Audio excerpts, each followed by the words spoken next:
Hello, true believers. Welcome back to my channel. It is I, the one true Ben, author of The Demon's Apprentice and the Zombie Survivor series. Sharing some more of my thoughts.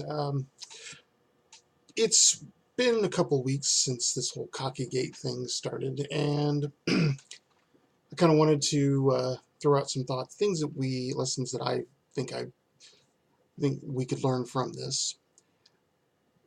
It comes back basically to what I covered in the last video, where gimmicks don't work, because what the whole Cockygate thing is about is an author using a gimmick, trying to make a one thing about, all their success on that one little thing, that copyright, the cocky, title. And they it doesn't, how it doesn't work, and I'm going to cover a little more of that.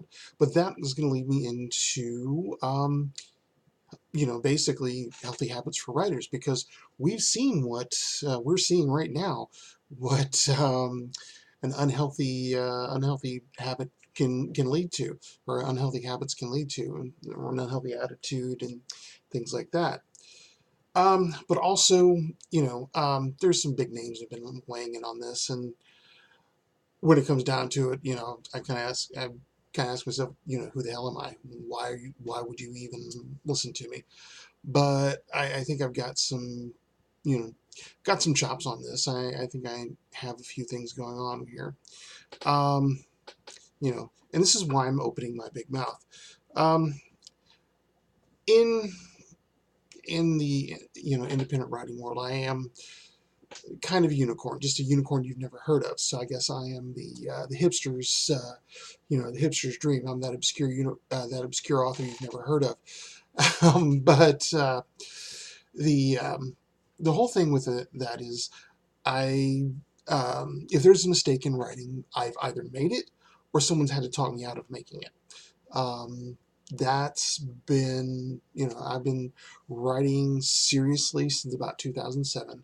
First got published with my first Demon's Apprentice book by a small press in late 2011, and got my rights back at the end of around 2014, and then self-published. And in December of 2014, I self-published The Demon's Apprentice again, after writing the Zombie Survivor series. And the Zombie Survivor series did pretty good, but the Demon's Apprentice series just went completely ballistic. For a couple of weeks, I owned the #1 spot in coming of age and urban, and then I was in the top 10, and I think it was in top 1 for like a day in urban fantasy. So it's not, not a huge thing, but it's not, not inconsequential. Um, and so, I think I've done a couple things right, but I've done all the stupid stuff. I did my own cover for my first Zombie Survivor series book. Wasn't bad, wasn't great, but did way better. Could have done way better, and I did when I actually got a talented cover artist in Angela Gulick. But oh, what else have I done? I've been talked out of replying to more than one review. And that's a thing I know is a no-no. I've edited my own book, first Zombie Survivor, edited that. Not the greatest plan, worked out okay. Um, and so, I've made some of these mistakes. And, I went pro back in 2015. Anytime I release something, it usually makes the top 100 in its genre, or in about 3 genres. And I usually make the top 500, top 1,000 when I release something. So did something right, doing a couple things right. So maybe, nothing says success like success. So anyways, one thing that, I'm learning with watching in all of this, Feline Hopkins, the whole Cockygate thing, she was doing everything right. She had a lot of books out, very productive, which is very important. Um, and then suddenly this comes along, like everything is, all of her success is pinned on this one thing of, hey, you can't use my title. And it's like she's skipping all the steps. And I've seen this attitude reflected a lot of times in aspiring writers. Um, and it's kind of what I wanted to cover is, um, you know, how you can't skip steps. And I think that's the thing, is what it comes down to. Writing for a living is hard. It's not easy. It's not this get rich quick scheme. You're not gonna just turn around and, this is not, as many of us say, it's a marathon, not a sprint. So you're not gonna get to the, oh, hey, I'm a millionaire and I just started writing 3 weeks ago. Ain't happening. Um, and it takes work. It takes work and a lot of skills. Um, just the past few days, I've been talking to writers, hearing writers talking about, well, you only need this, and if you're writing this genre, you only need that if you're writing this genre. Um, there's one writer who is convinced that the future of writing is in blurb length stories. I'm like, no, I don't think so. But the idea that, oh, people would rather have great, brilliant new ideas than well-written stories, or edited stories that are edited. You can't skip those steps. You can't skimp on characters just because you have the newest thing, and you have the Mega Krieg 5,000 that vaporizes xenomorphs, and just that doesn't work out that way. That you still have to tell a good story. And I think it comes down to the things I've learned, you know, trying to write professionally. Um, you have to produce. There's no way around that. At least a couple times a year, you need to get a book out there. Otherwise, people are going to forget, and you're not making any money. Um, you have to market. Um, I mean, there's a lot of folks. I just want to write. Yeah, that's nice. But yeah, you got to market. You got to put yourself out there.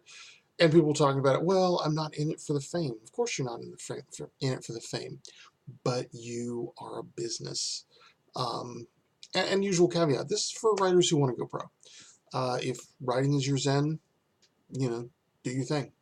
Enjoy it. Enjoy the process. Um, but if writing is your passion as what you want to do for a living, then you have to treat it like a marriage, not a booty call. You can't sit there and go, "Hey, writing, I'm not doing anything tonight. Want to get together?" No, it's got to be like a marriage. It's got to be, you come home every day to write. You work on it like a relationship. Even when you don't like it, even when writing is hard, you got to do it. You got to put the author hat on and just do it. Um, as a very prolific artist, professional artist Chuck Close says, and I guess there's variants on this throughout, art and creative land. Inspiration is for amateurs, and the rest of us just show up and get to work. So yeah, as a writer, as a would-be professional writer, you have to produce and you have to market. You have to get your name out there. You have to let people see your work. It's not about being famous. It's about connecting with your audience. So, that's the thing is with that, you're not necessarily trying to be famous. People end up knowing your name by the time you're done. But it's like, is your favorite soft drink famous, or is it just well advertised? I'm not a Kardashian. Oops. Maybe somebody trademarked that name. So you have to market, and you have to market effectively. And it's its own third point. You have to market. You have to market effectively. Amazon ads, Facebook ads, whatever works. I've learned, that Amazon ads, how Pardon me. And these videos are raw, and it's like 2, 3 in the morning. So yeah, I'm going to yawn a little bit. I'm not a professional video maker. I'm a writer. So, but you have to market effectively. Amazon ads, and I'm still learning the whole thing as far as that goes. So it's really a tough, it's a skill set you have to master. If you want to write professionally, you have to learn to market. You don't just get to write because you're a business. If you're an indie writer, um, you have to put in the work to be visible. As far as that concerns, these YouTube videos, this is a completely new thing for me, but it's working. I mean, and the thing is that it's easy. I like it. I'm finding that I'm going, I can just sit down for 20, 30 minutes and just ramble away, and people, listen to the shit that comes out of my mouth. Okay, I'm on it. Um, but that's, bear in mind, that comes from a lot of experience in writing, and not all of it's successful. I've made my mistakes. I've made someone else's share of mistakes. It seems like sometimes. Um, but every writer I know who does this for a living basically puts in the work. They learn the skills, they do the marketing, they do the writing every day, every night, every day of the week. Granted, okay, weekends you have your times off and everything, but you write consistently. You treat your writing time like what it is, and that is your job. If you want to write for a living, that's your job. You write. A lot of people talk about how people, they sit down to write, and then suddenly, 6,000 things happen, and they end up not writing. Okay, yeah, that some days that happens, but sorry, you can't let that be the norm. That has to be unusual. That has to be strange. Skipping step rarely works. Believe me, I know.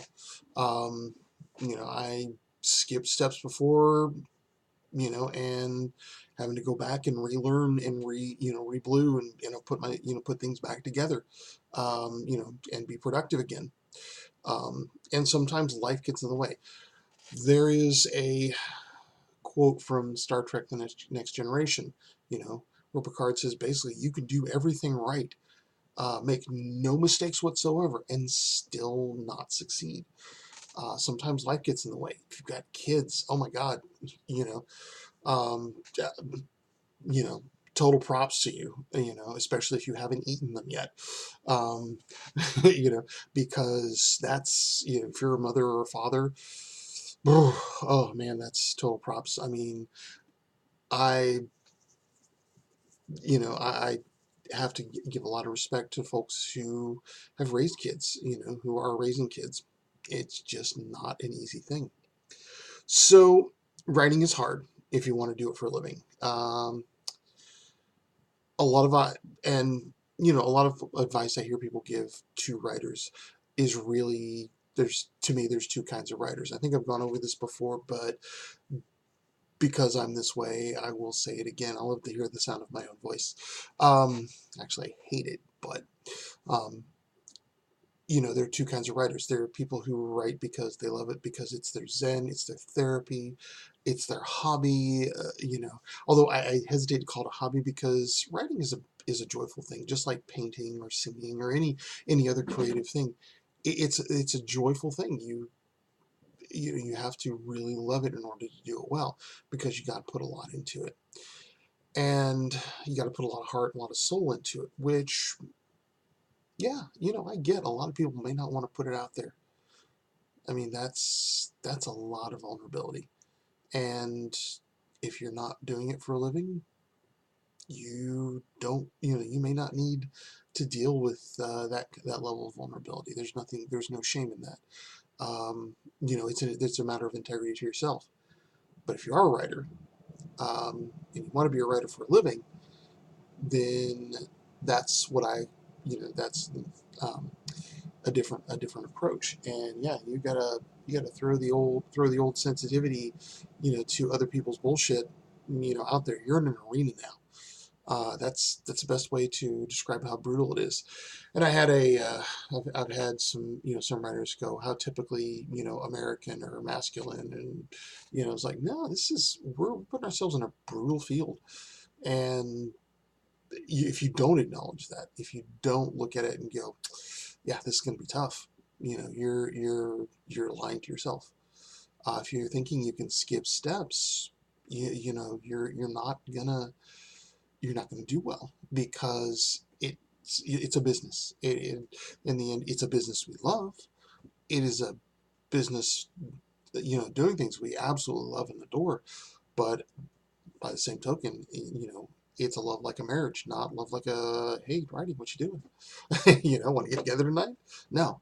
Um, so yeah, we have to put in the work. So gimmicks like this, like Lanny Saram's whole bit with getting on the you know on the New York Times bestseller list, completely legit, completely ethical.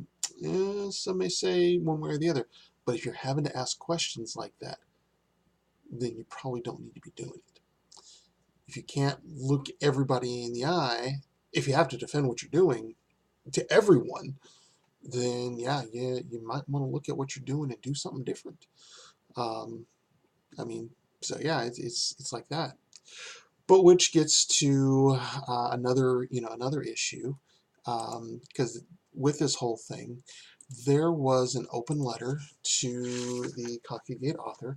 I try not to say her name too often because it's almost like saying, he who must not be named, uh, name, it's going to give more power. But I'm trying to get, if I look at distractions, it's because I'm trying to get the name here. Cassie Sharp. That's the one. Yeah, and I read that letter, and I to her, and I was going, wow, okay, you are so much better human being than I am. So Cassie Sharp, total kudos to you. You're, you know, you were kind, you were gentle to her, much gentler than I was inclined to be, and your letter, inspired me to go in what I feel is now the right direction, which is, being a little more compassionate. Granted, she did a lot of shit to herself, but yeah, there's a possibility she may not have had a tribe. She may not have had someone telling her, girlfriend, you need to, you need to, slow your roll here and think about what you're doing, because that led, that may have been what led her to this whole almost paranoid sounding situation. I haven't watched all of her video, for which I think someone's looking out for me. But I've heard a lot about it. I've heard a lot about the things that she said, and it almost sounds paranoid. Some of the things that she thinks has happened. You know, and I'm almost hearing, you wrote a book where the guy and the girl fell in love, and the guy was a cocky bastard, but all it took was the love of a good woman. Uh, really? You know, um, it just no. People aren't out there to steal from you. No one's jealous of your success. Well, okay, again, can't say no one, but by and large, people pretty much aren't jealous of your success. I'm not, because I'm not a romance author.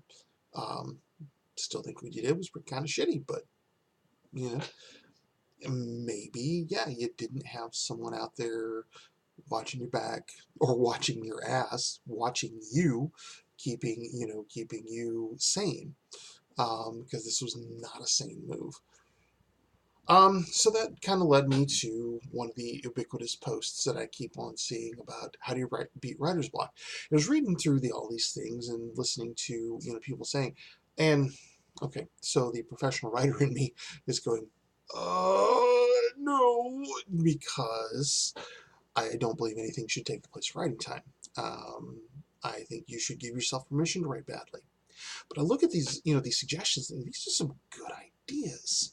These are, but not to do in place of writing, which gets me down to writer health. a lot of the things that I see people suggesting are things that I think could benefit any given writer in addition to um, their writing time. Things that recharge the batteries, and people think, well, you get to where you have writer's block and then you just got to recharge the batteries. But maybe we should approach it like, hey, keep the batteries charged all the time. Don't run yourself down to the point where you're going, I don't want to get in front of the screen. No, listen to music, take a walk, you know, do something that rewards you for what you're doing, for your hard work. Um, do something that brings back a little joy. Watch kitten videos. And as a cat person, you know, I don't watch kitten videos. I have cats of my own. They do, silly and stupid and beautiful things. So yeah, that's the thing is you've got to do things to keep yourself creatively going. And don't wait till you have writer's block to do those things. And this is another one of the mistakes in writing that I did when I first went pro. I wrote from home, and I didn't have an office space. So here's my writing. Here's all my favorite distractions in the same room on the same computer. Let me tell you, that really killed my productivity for a little while.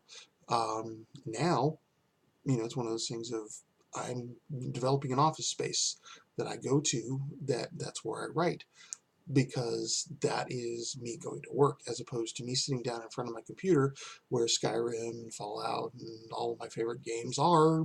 This is me sitting down in front of my work computer saying I've got to get X number of words done today. And that's the other thing is keep those goals attainable, keep those goals um, you know human. Don't sit down and go, I'm going to write 10,000 words. No, figure out what you can write. Maybe push yourself a little, as you get a little there, but don't sit down and, assume 5,000 a day. My friend J.M. Guillen, at one point, trying to build up his productivity. One of the smart things I think he did was he had this high productivity time he wanted, but he set a limit on it so that his his thing was 3K a day in May. So throughout the month of May, that was his goal. Now at the end of May, he could go back to 500, 1,000, or what have you. But for that time period, that was what he was working on, is up here at 3K as opposed to down here at 1 or 2K, whatever. So so sorry, I have to wet the whistle there. And so that was the thing, that he set a high goal, but he set a time limit on it. So yeah, do things. Exercise. Keep yourself in good shape, and occasionally talk to other people about your story, about your idea. Sometimes, because this is something I learned from programmers. It's called the rubber duck troubleshooting theory. It's you explain the problem, to someone else. When you sit down and you're explaining your plot to someone else, sometimes your brain just gets things going. And you're going, oh, and then I can do this, and then say because this happens, then this happens, and all of it suddenly is there. It swirls around in this chaotic mess, and then you talk to somebody and your brain organizes it because you're trying to tell them about the idea, and suddenly you're done. You've got what you need. My friend E.M. Irvin, that's like hers. She has a friend of hers she calls up, late at night. It's like, oh, okay, this is the problem. This is what's on, and oh, okay, thanks. Click, and her friend's going, yeah, glad I could help. Hi, how you doing? So sometimes the people around us end up being more confused by the time we're done, but we've got it. We know what's going on. We got that shit covered.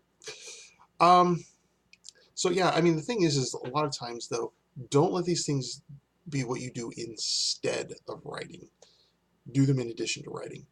Let them fuel your writing. Don't let yourself get bogged down to the point that it is. I mean, because there are days it's going to be a sludge. If you're trying to a slog, sludge is that stuff that's at the bottom of the slog. Um, you're gonna have rough days, but don't let yourself get down to the point where you're you're feeling like you're creatively low.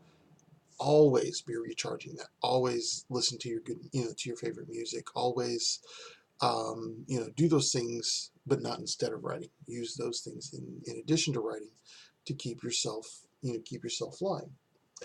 So let me see what else I have here. Um, Spend time with your tribe. Oh my God, thank. This is why I'm glad I take notes. Yeah, that's my shitty writing. I have terrible handwriting on the lefty.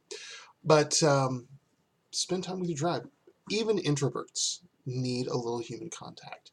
Uh, Introverts tend to need contact differently than extroverts. Extroverts thrive on contact with people. Introverts tend to need a few people right around them that kind of help them build. They don't jive with everybody or jive or they don't vibe well with everybody. There are people they get along with, and that's where they need to be. So yeah, take care of yourself. Take care of your mental health as well as your physical health. Because when I sat around for 8 hours a day, um, I gained a lot of weight. Um, my blood pressure went up, which is, it's like I no longer work, for someone else, and now I'm more, I've got higher blood pressure. Well, yeah, because I was doing terrible things for my body. Um, you know, so yeah, get out, exercise, do stuff, be with people. Even if you're an introvert, be with people.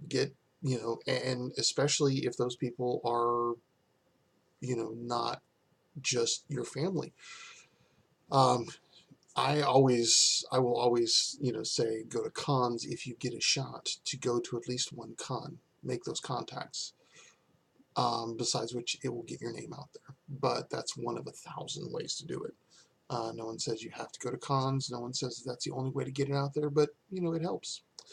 Um, but yeah, don't skip steps. Don't think you're gonna get away with not doing the work. You're gonna do this one thing, and everything's gonna be a-okay. You know, yeah. And you'll find that out. I found that out when my first Zompok book just started to go crazy.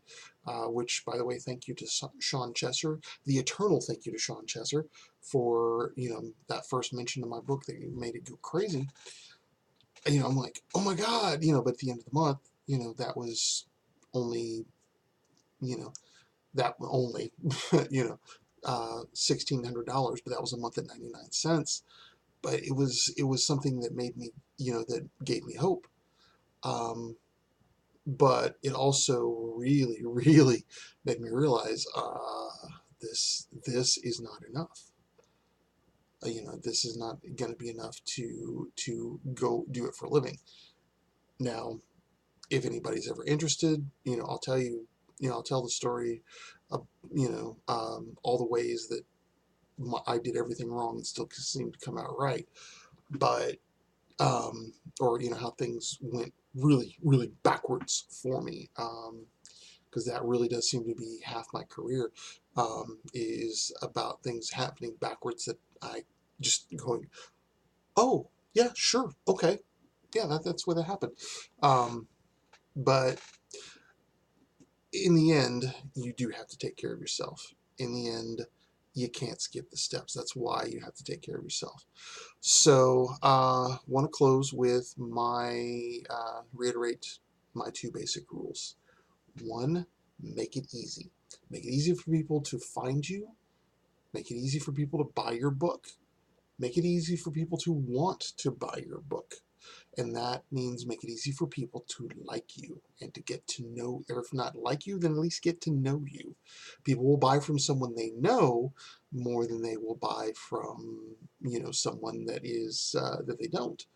Um, and there's a whole big thing on web pages that that Ronan Barron taught me, and I can cover that later on too.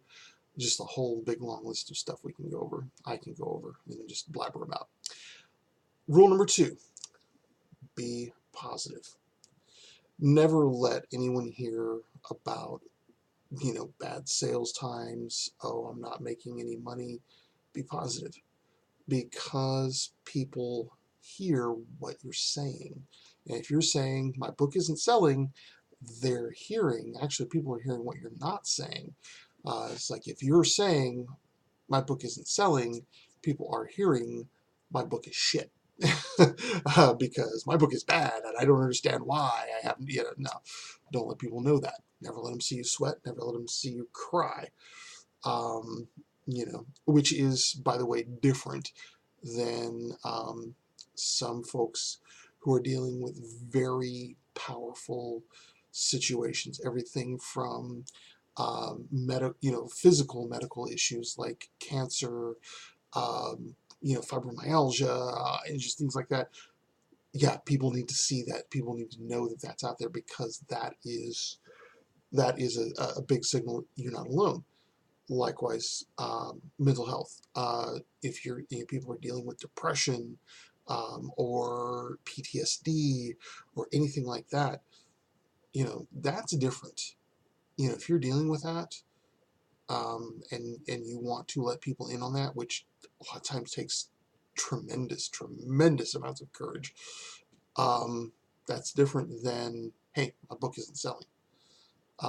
Hey, I'm dealing with depression, I'm in a low spot, is not the same as I got a 1-star review, which I'm still guilty of doing, but I usually try to laugh those off. But still, or nobody's reviewing my books, or blah blah blah. Um, never let anyone see you sweat your book, your writing, or anything like that, because nothing says success like success. So if people see you being successful, if people see you acting successful, then they will assume you are.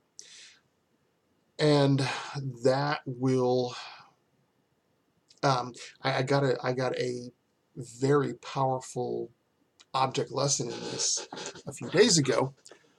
I was just, I was talking in a group, and an aspiring writer, asked if he could message me, and I'm going, okay, because I always have that moment of, okay, what am I letting myself in for? But it turns out it's legit. But this is, are you famous? I'm going, no, not yet. I'm working on it, but not yet. He says, well, because it just, everything that you've presented, it looks like you're famous. I'm going, okay, your evaluation of my skills here is frightening, flattering, but frightening. But no, but it's the thing of, you never let them see you sweat. You come across confident, and people are going to assume that you have a good reason to be, and it just makes them more likely to trust that your book, that the product you're selling, your book, as an author, is worth, investing that time and money on. So, anyways, I've rambled on for half an hour, and that means it's going to take like 6 days to load to YouTube. So, anyways, that's pretty much me on, on doing the hard work and taking care of yourself. So, I'll close with that. Hey, be awesome, do epic shit. See you later.